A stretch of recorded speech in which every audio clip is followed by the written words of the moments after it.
In today's video, I'm going to teach you how to add inventory to your Odoo website. To get started, log into your Odoo dashboard and open the Inventory app. This is where you manage stock levels, product movement, and warehouse-related updates.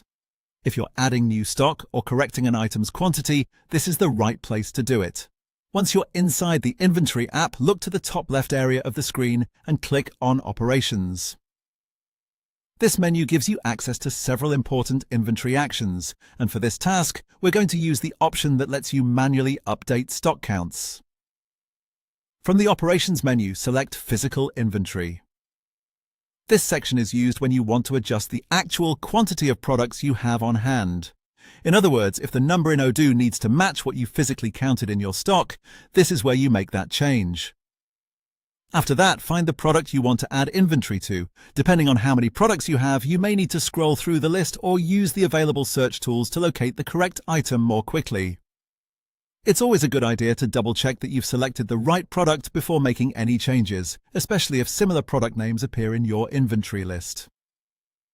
Once you've found the correct product, click into the Counted field. This is where you enter the quantity that should now be recorded for that item. Type in the new value carefully. Keep in mind that this number should reflect the actual stock count you want Odoo to register, not just the amount being added. So if the final quantity on hand is meant to be a certain number, enter that full total in the Counted field. After entering the new value, click Apply. This confirms the change and updates the product's inventory quantity in the system. Once that's done, your stock level has been adjusted successfully, and that's all there is to it. As a quick tip, after applying the change, you may want to review the updated quantity to make sure everything looks correct.